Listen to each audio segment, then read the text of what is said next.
are you doing? Joe Barnes here, and I really hope that you are enjoying the templates and that you are building your welcome page. Now, I just wanted to make you this quick video as you're building your page to run through some really key elements to make your page as compelling and as attractive as possible to potential customers. So these are what I call my 10 rules to optimizing your fan page. So this is my fan page, the Social Networking Academy. The first thing that we want to look at is our page name. Okay, now there's lots of controversy over a page name. Should it be personal? Should it be keyword rich? What's the really important elements of a page name? And really, guys, I think there's one thing you need to remember, and that is, does your page name reflect your business? So if you already have a functioning business or a website or a blog, your fan page should be exactly the same name as your business. Yeah? And if you're starting your business by using fan pages, then you need to be calling your fan page what you want to call your business. And that really is probably the most important thing that I want you guys to be thinking about. Does the page name reflect your business? You'll hear lots and lots of stuff that a page name should include your name, or it should include a location, or it should include keywords, or it should include all of these different things, and you can take those all into consideration, but far more important than keywords is, does it reflect your business? And I was listening to a great video the other day by Matt Cutts from Google, and he was talking about keyword rich domains versus branded domains, so i.e. companies that have got brands. I'll use virgin.com as an example because we all know that, but it works for big and small brands alike. And he was saying there's hardly any difference. Brandable businesses, provided they've got relevant content, they're popular, lots of people are looking at the page, it's being shared, it's being commented, and all that kind of stuff, brandable businesses will get just as much juice in Google as will a keyword rich domain. So focus far more on naming this page about your business and you'll be heading in the right direction. The second thing is your avatar, this big profile picture on the left hand side. This is your brand. This is your opportunity to really showcase your brand. So do make sure you use the entire area. It's 540 pixels long by 180 pixels wide, and you do need to be, I see so many avatars that are only 100 by 100 or really small. Use that area, make it big, make it bold, ensure it reflects your brand. And if you're thinking, Joe, I don't know how to create one of these, where do I get one of these from? Well, in a couple of days you're going to get a video from me showing you how to create avatars and graphics using just PowerPoint. Okay, so you can make some really nice avatars and graphics using just PowerPoint and the shapes and the text and the different effects in PowerPoint. So look out for that video, okay? So do use that avatar, and if possible, have a call to action on there. Mine's not a great example right now. It doesn't have a call to action, but what I mean by that is maybe have an arrow down the bottom saying, hey, click on our welcome page to get our free offer. I could have click on our free fan page templates page here to get our free templates, which I may well have very soon. You might want to include a photo of you, whatever you want to do with it, but do make sure that it's a nice brand and very recognizable. The next thing is your photos here at the top of your profile. These are a fabulous way to show, if you like, or present different elements of your business, service or product.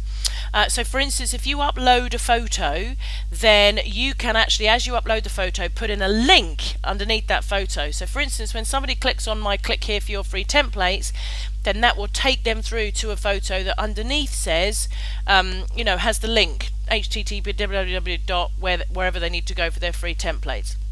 So you can be really clever with those little photos, and the basic size for those is 68 pixels by 98 pixels. I think it's something like 68.5, but you'll be absolutely fine with 68 pixels by 98 pixels. Now you can be a bit cleverer with these photos, and I haven't got time to go into that in this video.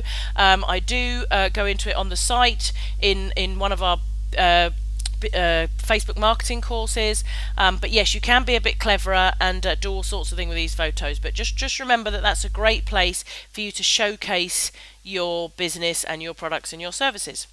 Okay, down on the left hand side under the avatar you've got your tabs. Now, these are your tabs are what you're doing with the templates that I've given you. These are a great place for you to get very, very funky with your fan page. So for instance, I've got my free fan page templates, which is my welcome page.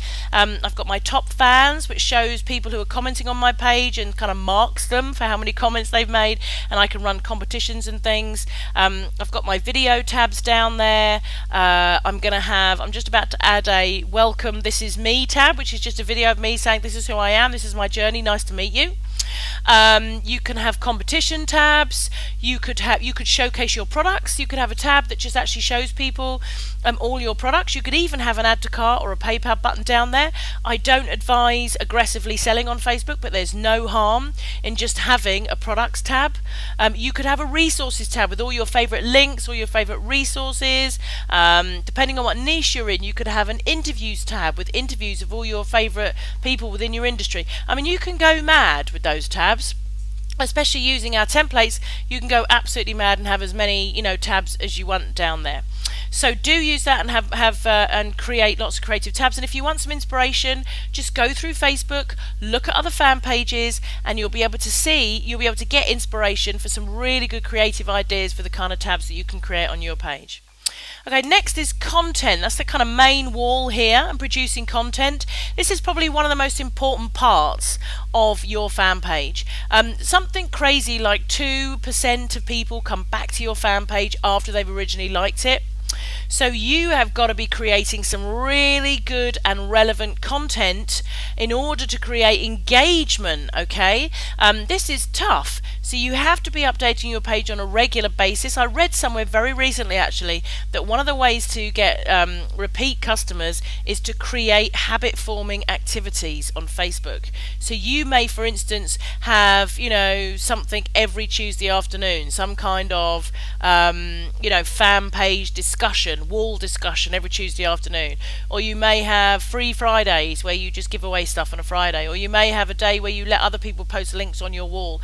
You need to come up with different creative ideas to try and get people back to your wall, and then ensure when they're back there that you're producing really good content that they then want to share and engage and comment on. And as they do that, the more it's going to show in the news feed, the more they're going to share with their friends, the more their friends are going to see it, the more they're going to share it with friends, and so on and so on and so on. Okay, so you need to be a prolific content producer. Okay, the next thing is your welcome page. Many people, you won't believe this, but if you actually go and research your industry or niche on Facebook, you will find so many fan pages that do not have welcome pages. So just by building a welcome page, you are one step ahead of the bulk of the crowd. Welcome pages are incredibly important, okay? They allow you to start building relationships with people off of Facebook. Remember, Facebook is a third-party application, so we don't want to leave our whole business on something we don't have any control over. So the more that you can actually collect names and addresses, get people off of Facebook onto your mailing list, then the more secure you are really with your data, and the more you can build and grow relationships with your customers both on and off of Facebook. So welcome pages are very important. And next you've got this kind of fan gating. You may have heard of the term fan gating. It's also the reveal tab. So in other words, click like to reveal what's on this page. Now I've always taught that if you're trying to get lots of names and email addresses, the last thing you need is for people to jump through too many hoops.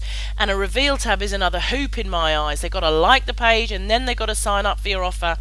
Not necessarily a great idea. However, very recently, it's now been proven since all the recent Facebook changes that the pages with bigger fan page counts are getting higher engagement. So they're obviously getting higher priority in the news feeds. So actually, the more likes you've got on your page, then the more chance you're going to have of showing in people's news feeds. So I'm actually now considering putting a fan gate on my page, a reveal tab on my page, and I'm going to be testing and measuring it. And everything I test and measure, I always put on the site and show the students and members. So look out for that one. So you may want to consider putting a reveal tab on there. It is available within the free templates. Okay, so you can put a reveal tab on your page if you like, and you can even upload your own graphic, which I'll be showing you how to do in PowerPoint in the next couple of days. Okay, next is Insights. Okay, this is an analytics program within Facebook. Okay, so Facebook give you all this data. This shows you how many people are liking your page, when they're liking it, what time they're engaging with your content, which parts of your content are more engaging than others, how many people are talking about it, how many people are sharing your stuff. It gives you so much information. It's incredible. So do make sure you go and play around with your Insights. Once again, I do. Insights is included in our Facebook marketing course on the site, and I show you in depth how to analyze all of your data. But do go and have a play with this. It's there, it's for you, it's free, and it's very easy, to be honest with you. Okay, just go and have a look at it, go and play around with it, and in no time at all you will understand exactly how your Insights work, and you can then really keep an eye on how your page is growing and the kind of relationships that you have with the people visiting your page. And then on to the last two. Here we are down here on the left hand side. You can see that picture of me and my name, page owners. I'm a big believer in featuring myself on my page. I want people to know who I am. If they have any challenges, if they have any questions, I want them to be able to find me. I don't want to hide behind my page. I want to be very, very publicly the page owner.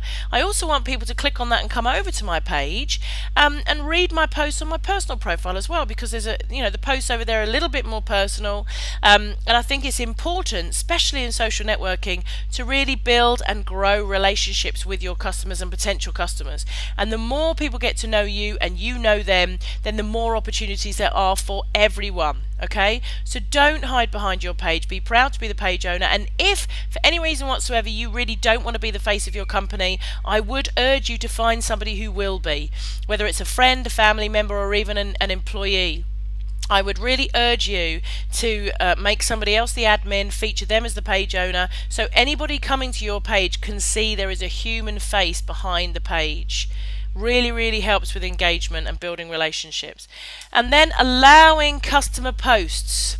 Now, this is an interesting one. There are many page owners who don't like customers to post on their page. They would rather actually control their page entirely. Only they are allowed to post, and then customers can come and comment on their posts. I personally really want my customers to be able to post on my page. I want to know if they're happy. I want to know if they're sad. I want to know if they've got problems. I want to know if they've got technical glitches. I want to know if they've got customer service issues. If I don't know that my customers are unhappy, how can I improve? Okay, it's really important to me to know the good and the bad of my business so that I can make improvements and change and grow and also build relationships.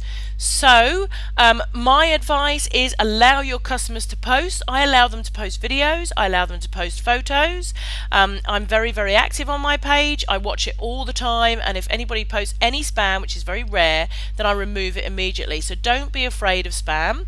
Just make sure that you're on your page every day so that if there is anything, you can remove it, immediately. But I allow everybody to post lots of things because I think it makes for a much more engaging and interesting page when people do drop by and have a look. Okay, so guys, those are my key 10 rules to optimizing your fan page. I hope you've enjoyed this video. I do hope that this has been useful to you and given you some interesting information. I do, of course, do all of this in much greater detail in the Facebook marketing course and within the 90-day coaching program on the site as well. So if you want to check any of that out, then do please head over to the site and have a look at the kind of videos that are included. Other than that, as I said, in a couple of days I am going to be sending you out a video showing you how to create an avatar or a reveal tab or any kind of little graphic you want, really quite easily using just PowerPoint. Okay, so look out for that one. In the meantime, if you've got any questions or queries whatsoever, any challenges or anything, head over to the Social Networking Academy fan page and do come over there and ask us anything you like. We're on there every day to help you grow your business and support you in your journey. Thank you very much for listening, and I'll speak to you very soon. Take care. Bye-bye.